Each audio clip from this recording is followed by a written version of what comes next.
I starten måtte alle klare sig med, hvad de kunne få fra deres eget land, men efterhånden som vi har fået bedre transportmuligheder og bedre transportmidler i det hele taget, kan vi nu rejse rundt til hele verden, eksempelvis på ferie til varme lande.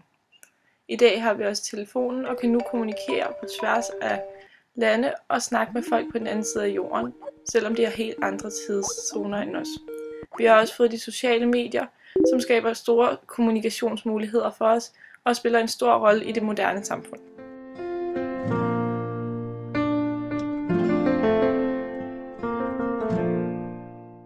I dag sætter vi utrolig stor pris på alle de muligheder, den nye teknologi har bragt med sig, men desværre er der også en masse ulemper ved det. Da industrialiseringen ramte Europa, poppede der fabrikker op overalt, og de skabte nu en masse nye arbejdspladser. Derfor flyttede folk fra landet til byerne, og byerne blev overfyldte.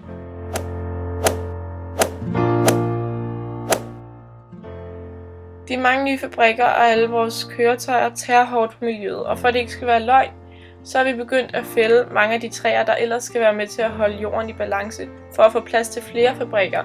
På den måde ødelægger vi vores miljø og vores dejlige jord endnu mere.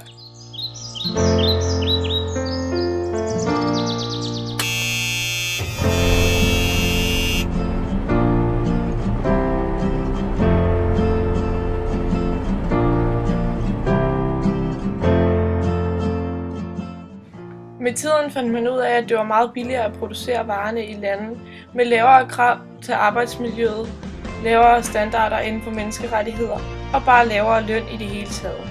På den måde kunne bosserne hjemme i Europa tjene en masse penge.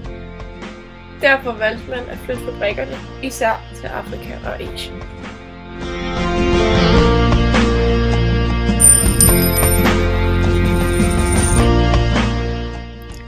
Men når fabrikkerne rykker ud i verden, påvirker det selvfølgelig også de folk, der arbejdede der før.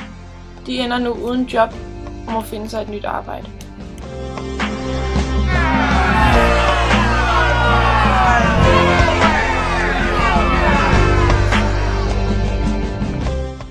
Vi har finanskrise i Danmark og i størstedelen af verden, så derfor bliver der ikke ansat specielt mange mennesker lige nu.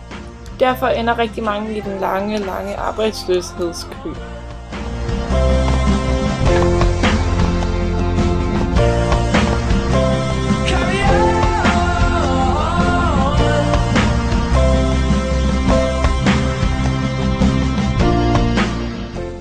Globaliseringen har helt klart bragt en masse gode ting med sig. Desværre skaber det også nogle problemer. Jorden bliver syg, og vi mister vores jobs her i Danmark og mange andre steder. Det er nogle forhold, vi skal tage stilling til lige nu og i fremtiden.